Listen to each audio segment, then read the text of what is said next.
I had friends who told me I was beautiful, so in shape. They jealously eyed me as I ate whatever I wanted and never seemed to gain weight. I craved those jealous glances, but shied away when anyone mentioned my body. Body image and weight are a huge issue among teenage and college-age girls in the U.S. With incredible pressure to appear like the airbrushed models to whom they are compared, girls find it hard to live up to the standard.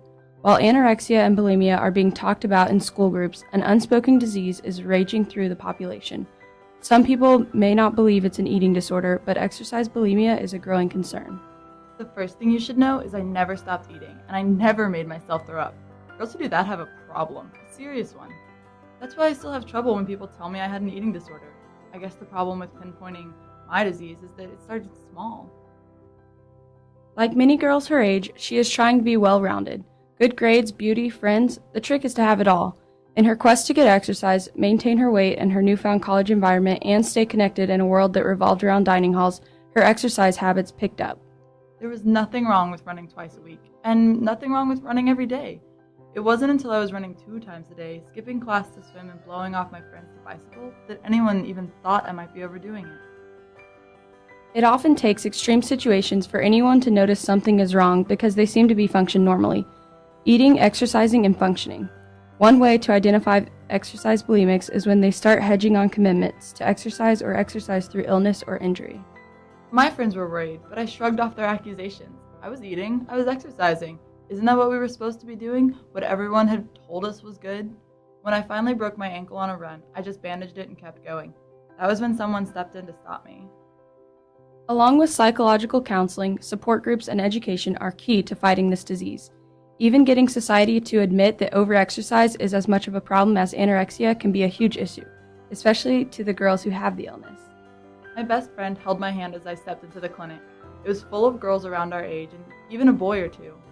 At first it worked. You thought these girls were beautiful. You saw their slender wrists and high cheekbones, the way they could move without a single thing on them jiggling, even the tiniest amount.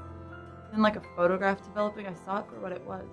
These girls' eyes were sunk into their heads and their bones scraped against the arms of the chairs they sat in, with only thin, transparent skin separating the two. Ugh, I thought I was going to be sick.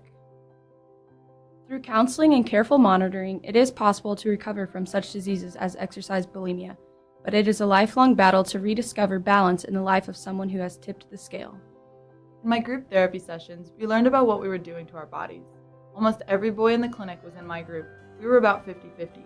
We saw cardiograms of how our overexercising was tearing our hearts apart instead of building them up. We all showed our injuries, and it made us sound ridiculous as we listened to each other talk about how we exercised through broken bones, pulled muscles, and high fevers. It's an ongoing process for most people who have any eating disorder to recover, but for exercise bulimics, it can be especially hard. Unlike many who can simply stop the behavior that sparks their illness, exercise is essential, and so it is a tricky balance for most recovering men and women to exercise without going back to their obsessive behavior. It's a daily battle. I have to force myself to take rest days and to check my body for injuries. Taking breaks is hard, and watching myself gain weight has been torture. Oddly enough, though, I think I get told more now that I'm beautiful. My friends love that I spend time with them, and my grades have definitely improved. A lot like cancer patients who go into remission rather than being cured, I'm not better. I still go to group sessions and have to work hard to maintain balance. But I'm lucky. A lot of people have completely destroyed their bodies before they get help. Education is the first key. Help people see that exercise bulimia is a problem in a lot of young men and women.